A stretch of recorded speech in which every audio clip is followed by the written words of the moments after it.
వందనాలమ్మ అందరికీ. Praise lord. బాగున్నారు కదా?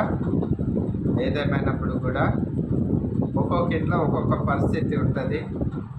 ఏ పరిస్థితులు ఉన్నా, ఏ ఆటంకాలు ఉన్నా కూడా, ఎలాంటి కష్టకాలం ఉన్నా, ఎలాంటి ఇబ్బందికరమైనవి ఉన్నా, గృహాలలో ఎలాంటి సమస్యలు ఉన్నా కూడా మనల్ని ఆదరించేవారు ఒకరున్నారు, మనకు తోడుగా ఉన్నవారు ఒకరున్నారు.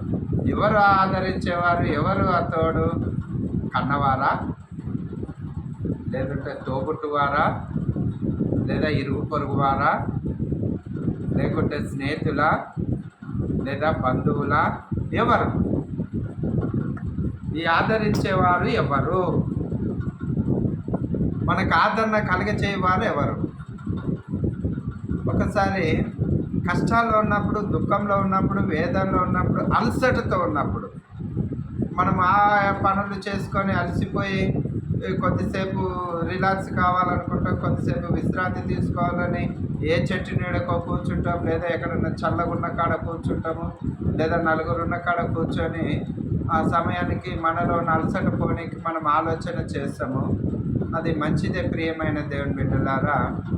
మరి పరిశుద్ధ గ్రంథంలో కూడా ఒక తల్లి ఆ రీతిగానే ఆమె జీవిత యాత్రలో తను ఎన్నో ఆటంకాలు, ఎన్నో ఇబ్బందులు, ఎన్నో వ్యాపారం చేసుకుంటూ వస్తూ తను అలసటతో ఉన్నప్పుడు, అది బహుశా సాయంకాల సమయం కావచ్చు, ఈ ప్రార్థన సమయంలో అక్కడ ఒక దగ్గర ఈ పౌలు వాళ్ళు చేస్తున్న బోధ చేస్తున్నది, అక్కడ అనేకులు కూడుకొని బోధ చేస్తున్నప్పుడు ఒక దైవభక్తి గల అయిన ఒక స్త్రీ, లూదియా, ఆ దైవభక్తి గల స్త్రీ ఆ బోధ వినుటకు ఇక్కడ ఏంది ఇంత జన సమూహం కూడుకొని ఇక్కడ ఇంత హ్యాపీగా వింటున్నారు, సంతోషకరంగా ఉన్నారు, అసలు ఇక్కడ ఏం జరుగుతుందని అక్కడ కూర్చొని ఆ సంభాషణ వింటున్నప్పుడు, అక్కడ పౌలు బోధిస్తున్న బోధని వింటున్నప్పుడు, ప్రియమైన దేవుని బిడ్డలారా మంచిగా గమనించుదాము.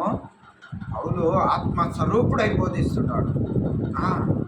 ఆత్మస్వరూపుడై దేవునితో ఉన్నవాడిగా ఏ రీతిగా దేవుడు మనకి ఈ భూమిపైన నివసించినప్పుడు వాళ్ళ శిశువులతో ఏ రీతిగా మాట్లాడి, శిశువుల్ని ఏ రీతిగా తయారు చేసి మీరు అనేకమైన గ్రామాలలోకి వెళ్ళండి, సువార్త ప్రకటించండి, మీకు నేను పరిశుద్ధాత్మ కృపను తోడై ఉంచుతాను, మీరు ఆదరణకర్తతో నడిపింపబడతారు, పరిశుద్ధాత్మ కృపతో నడిపింపబడతారు, మీరు భయపడవలసిన అవసరం లేదు, అనేకమైన ఆటంకాలు వస్తాయి, అనేకమైన ఇబ్బందులు వస్తాయి, అయినా కానీ మీరు సమయమును సద్దినం చేసుకొని దినమును చెట్టే కనుక మెలకుగా ఉండి జ్ఞానం కలిగిన వారుగా నడుచుకోండి అని తెలియజేసేది ప్రభు.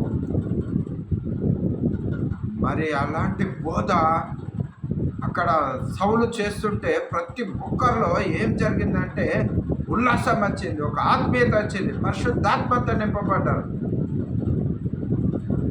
జ్ఞానోదయం కలిగింది. మరి అదే రీతిలో అదే సమయంలో పరిశుద్ధాత్మ తండ్రి ఇక్కడ లూదియా హృదయం తెరిచింది. ఆ లూదియా హృదయం ఏ రీతిగా ఉందంటే అలసటతో ఉంటుంది. ఆ ఊదా రంగు పొడి అమ్ముకొని ఆ ముగ్గు కావచ్చు, ఇంకోటి ఏరేదో కావచ్చు, తన జీవిత యాత్రను పోషించుకున్నట్టు ఒక జీవిత యాత్రలో, తను పడుతున్న యాత్రలో, ఆమె ప్రయాసలో దేవుడు ఆమె హృదయాన్ని తెరిచిండు. హృదయాన్ని ఎందుకు తెరిచిండు, ఎందుకు తెరవలసి వచ్చింది అంటే ఆమె వినుటకు అక్కడ ఆశపడి కూర్చుంది. ప్రియమైన దేవుని బిడ్డలారా, దేవునికి స్తోత్రం. మనం కూడా అనేక చోట్లకి వెళ్తున్నాం కదా, అమ్మ రాండి అమ్మ ఇక్కడ కూర్చున్నాం కొద్దిసేపటి, నాకు ప్రార్థన ఉంది, నేను వెళ్ళాలని పరిగెడుతున్నాము. నీ జీవిత యాత్రలో ఎక్కడికెక్కడో పరిగెడుతున్నావు. ప్రియమైన దేవుని బిడ్డలారా, దైవజనమా ఆలకించండి. ఈ జీవిత యాత్రలో ఎన్ని మందిరాలు దర్శించినావు, ఎన్ని మీటింగ్లకు వెళ్ళినావు, ఎక్కడ ప్రసంగులకు వెళ్ళినావు, ఎక్కడ ఎవరింట్లో కూడికి ఉన్నదన్న కూడా వెళ్ళినావు. నీ హృదయం తెరవబడ్డదా?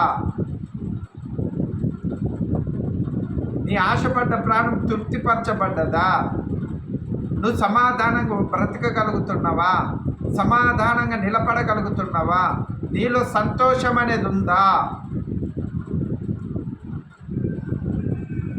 ఇంతవరకు అయితే నేను చాలామందిని చూసిన ప్రియమైన దేవుని బిడ్డలారా, ఈ 18 సంవత్సరాలు క్రైస్తవ జీవితంలో సేవ పరిచర్యకు వచ్చి 18 సంవత్సరాలు గడుస్తున్నాయి. ఈ 18 సంవత్సరాలు దేవుని బిడ్డలుగా నేను చాలామందిని చూసినా కానీ సేవకుడు పెట్టుకుంటే ప్రార్థన లేకపోతే లేదు. అమ్మ మీ ఇంట్లో కృతజ్ఞత కూడిక పెట్టుకోండి అమ్మ దేవుడు చేసిన మేలను బట్టి అనేసి అంటే పెట్టుకున్న వారు అనేకులు. వారిచ్చి వారు కృతజ్ఞత కూడిక మా ఇంట్లో పెట్టమని అడిగిన వారు తక్కువ మంది. మరి ప్రియమైన దేవుని బిడ్డలారా, దేవుడు చేసిన మహా అద్భుతమైన కార్యాలని ఆలస్యం చేస్తాం మనము. ప్రార్థన పెట్టుకోరదండమ్మా, మీ ఇంట్లో అద్భుతమైన కార్యం జరిగింది, దేవుడు మరణం నుంచి మిమ్మల్ని కాపాడిండు. హల్లెలూయా.